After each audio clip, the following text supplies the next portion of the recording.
The upfront treatment of ovarian cancer has also undergone an important evolution in that we have choices. We should first talk about the specific histologies of ovarian cancer. While we know that clear cell and endometrioid and papillary serous tumors are different, the truth is we're not to the point where we would actually treat them with different upfront treatments or therapies.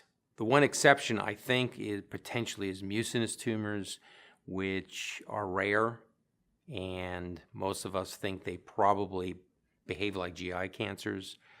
Although I use carboplatin and Taxol, some individuals might use a GI regimen.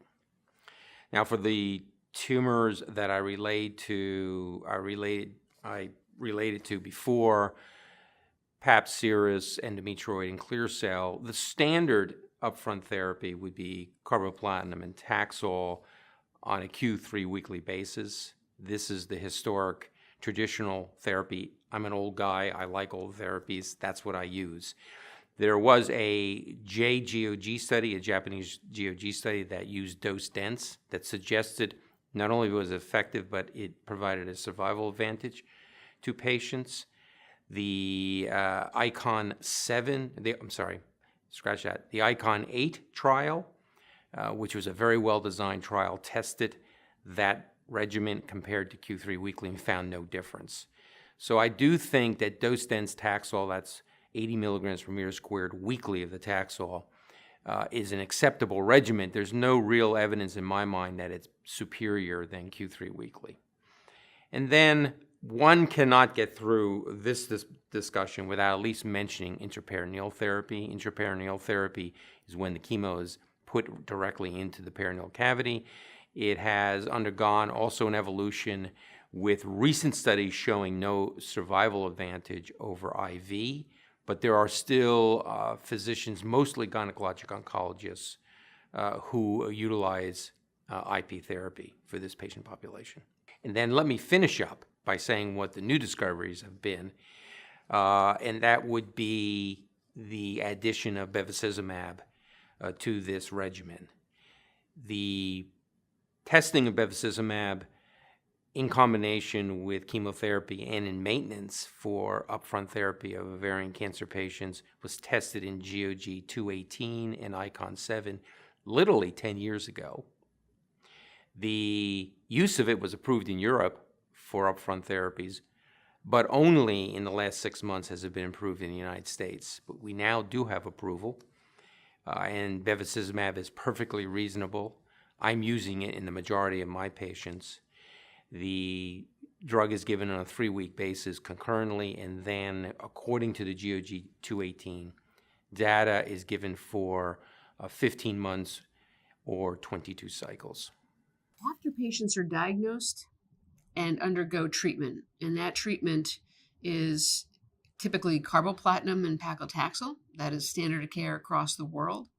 Some patients may also be eligible for bevacizumab, and that's been FDA approved in the United States for patients with advanced stage 3 or stage 4 cancer who have residual cancer behind. It's also approved in Europe and in other parts of the world.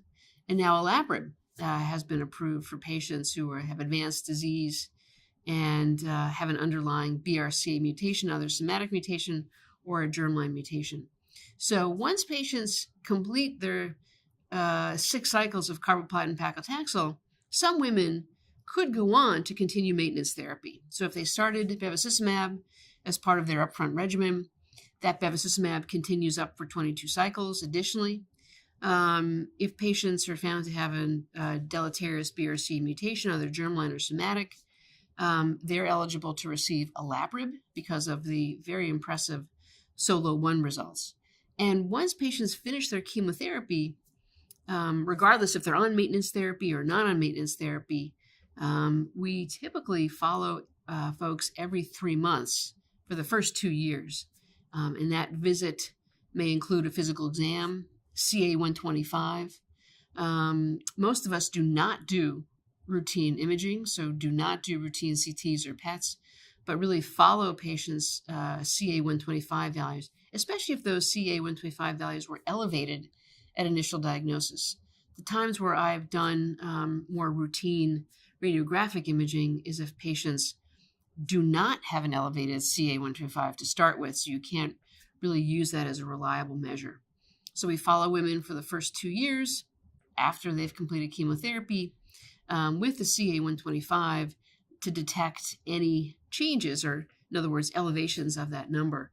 And unfortunately, most of our patients will have a recurrence of their cancer. So initially, ovarian cancer, specifically really high-grade serous ovarian cancer, but other high-grade tumors are very sensitive to chemotherapy.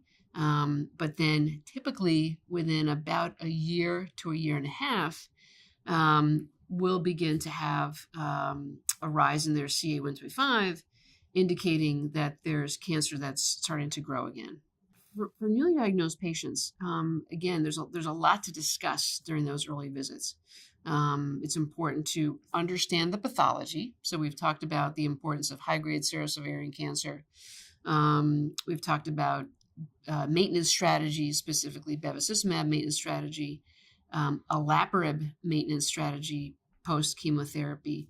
And then the other important, something important for oncologists to remember is for patients who have low-grade serous carcinomas, which is a more rare type, occurs in younger women. For those patients who have more advanced disease, the recommendation has now been to start hormonal therapy as a maintenance therapy. And that's in the NCCN guidelines as well.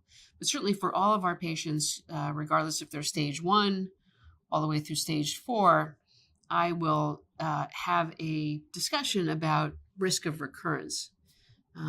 But as we know, it's not always perfect. And the exciting part is that a lot of our therapies are quite effective in delaying progression.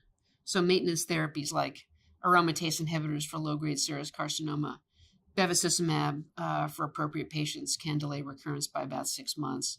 And then now certainly the use of olaparib as maintenance therapy shows a 70% reduction in the risk of progression or death for patients who have underlying BRCA mutations. So I explain to patients that we have a lot of new therapies and we're becoming more precise in how we prescribe these different therapies.